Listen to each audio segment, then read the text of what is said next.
Ah, video. Picture dapat.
ayan guys. Nandito na naman ako sa tabing dagat guys.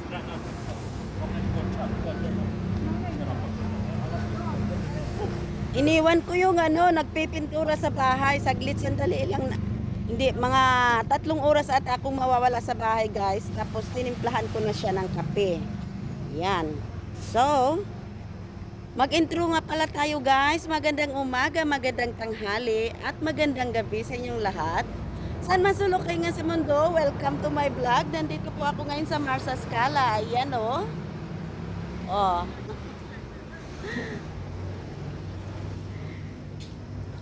Yan guys. Nandito po tayo ngayon sa Marsa Scala sa kabila ata. Tapos, dadalhin ko kayo, iikot ko kayo doon. Kasi nung nakaraan guys, nandun kami sa likod. Likod pa nito guys. Nandun kami, dinala ko nung asawa ko. Nung bundok na dito sa Marsa Scala. Yan guys, dito tayo ngayon sa Marsa Scala. Kita nyo guys oh.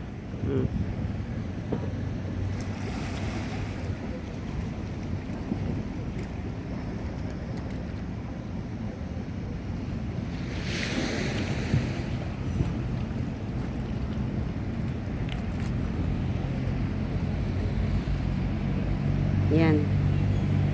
So, dadalhin ko kayo doon guys. Ikot tayo, maglalakad tayo doon. Hindi ko alam kung saan hanggang saan papunta.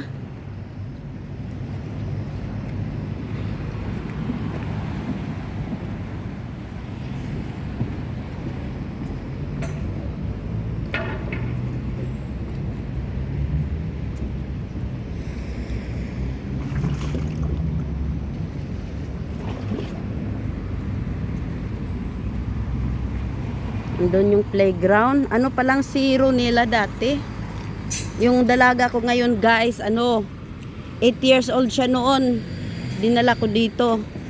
7 years old pala. 7 years old. Dinala ko siya dito sa playground. Dito sa Marsa Scala.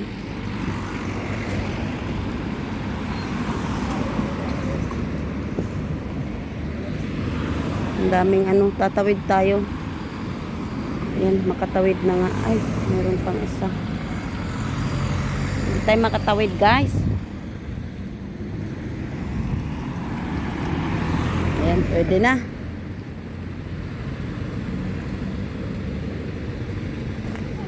Yan, ito po yung playground dito sa Marsa Scala.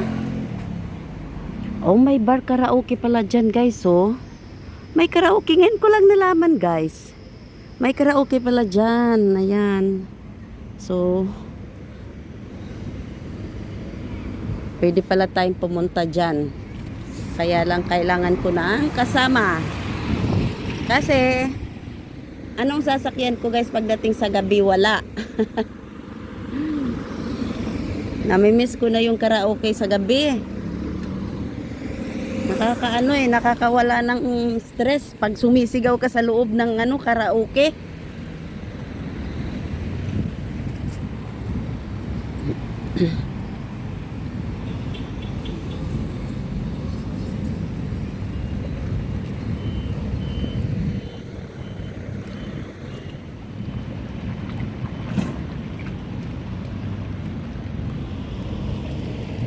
May mga maliliit na isda guys oh. Ayan o. Ang liit.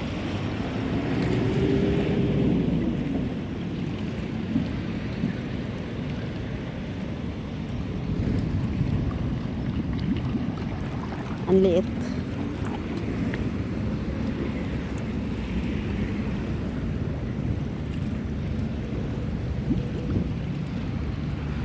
Close dito. Hindi tayo pwede makadaan dyan kasi may dagat na.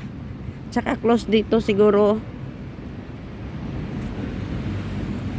Binabakbak at pinapalitan. Yan. Doon pala ako guys. Mag-aabang mamaya ng papuntang Baleta.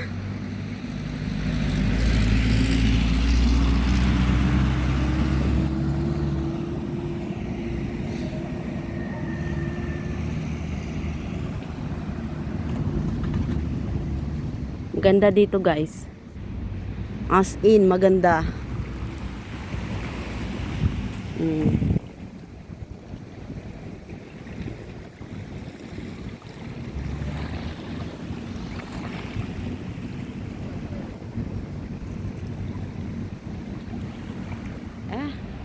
Video. Picture dapat. Ayan guys. Refresh na naman tayo sa utak natin. Ito talaga yung ano ko guys, yung kapag lumalabas ako sa bahay guys at nandito ako sa mga ganitong lugar, parang ano, maaliwalas yung utak ko. Ayan. Hindi na siya gaano, ay Orient. Dito pala sa Orient Mars Escala.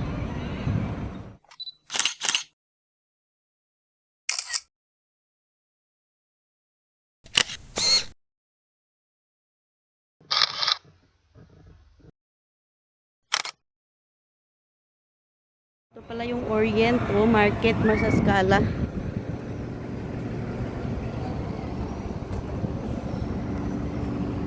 Maganda lang talaga tingnan guys Yung dyan banda parang ano, bukid na. Maganda lang talaga tingnan.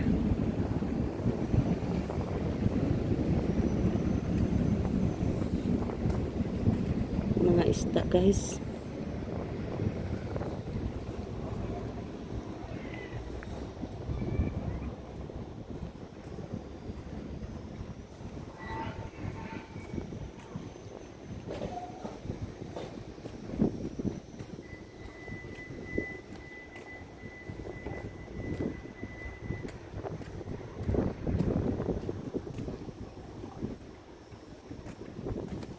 Sabi nung asawa ko, itong Mars Escala dati parang bundok.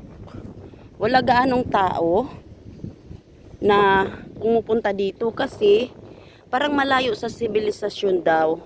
Malayo sa ano, yung tawag dito, walang bus stop. Malayo sa bus stop. Yan.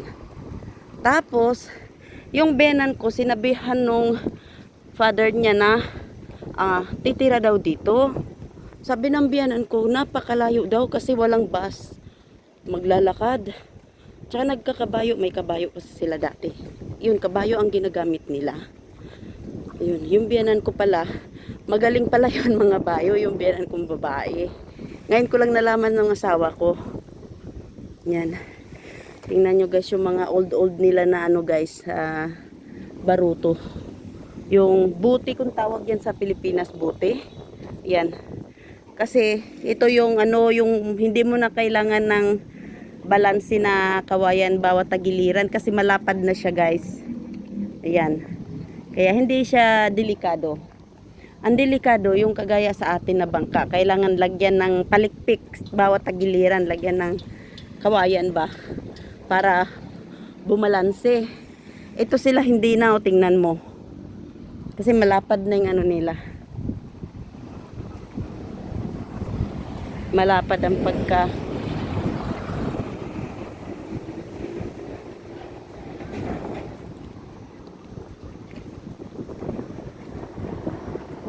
yan. Yan ang sinasabi guys, clean after. Yan yung mga rules dito.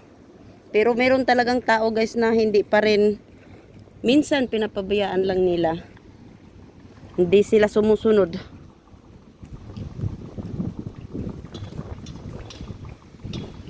Dadalhin ko kayo sa unahan guys.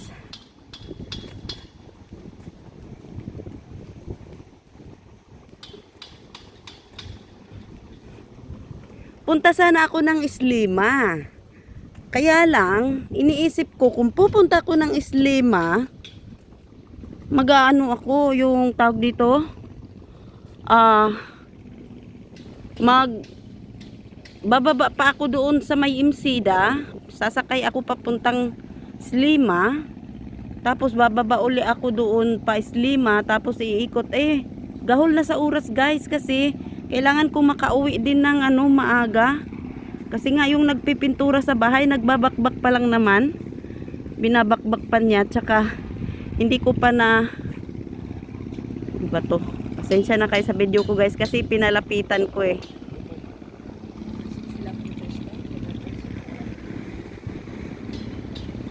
Kailangan ko pa kasing mali. Nagbabakpak pa siya sa pintura guys, malapit sa may doon pa siya sa katabi ng CR. So mamaya guys, i-check natin, ipapakita ko sa inyo kung ano yung nasimulan niya.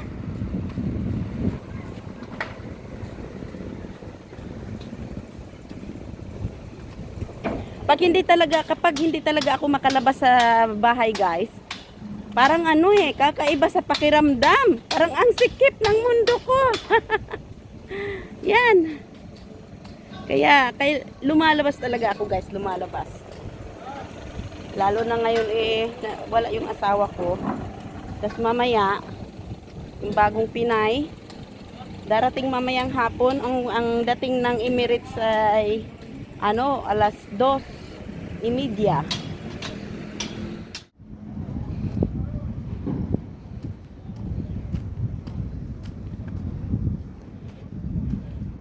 Ito pala yung sa kabilang side. Kasi doon kami tumigil doon asawa ko sa kabilang side. Ito pala yung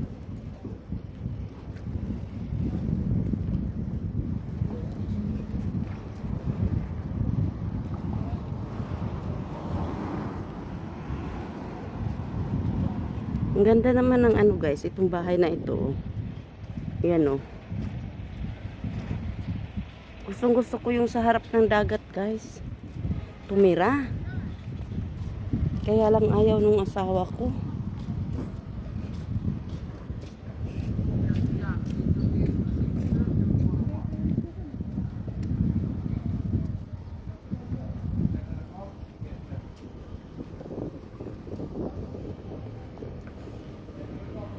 Napakaganda nitong Marsa Scala guys. Yun nga pagpatuloy tayo sa nakalimutan ko pala guys, nagkukwento ako sa tungkol sa biyanan ko nung biyanan kong namatay na babae. Yun, sinabihan siya ng father niya na kukuha daw ng lupa dito at dito daw manirahan. Kasi yung lahi ng asawa ko guys, yung biyanan ko, yung father niya guys, mapira sila guys. Mapira. Tingnan mo yung na yan guys. Parang hotel ata ito. Hotel. Dito sa Marsa Scala. Yan maganda. Magandang pagka-disenyo.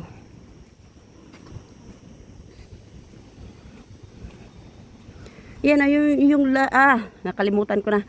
Yung lahi nga pala ng yung biyanan ko, yung lulo, pinakalulo ng asawa ko ba. Lulo ng papa, yung papa ng biyanan kong babae. Mapera sila guys, maraming lupa dito sa Malta. Yan, may mga lupain sila. Ngayon, pinapaano ng lupa yung biyanan kong babae sa father niya dati. Nung buhay pa, nung pa sila na kasi parang may dinig ko, kung hindi ako nagkakamali, parang may sinasaka yung lulo ng asawa ko dito banda sa Marsa Scala. Kaya tuwing punta nila dito or dito ata sila tumira dati yung kaya tuwing punta nila dito nagkakabayo yung biyanan ko. Yun ang sabi ng asawa ko, ewan ko lang guys. Kasi yung asawa ko hindi talaga yan makwento masyado. Yan, meron palang dito, pwede ka palang maligo Makwento lang yung asawa ko guys pag naumpisahan. Ang ganda talaga dito. Tingnan guys, ang ganda.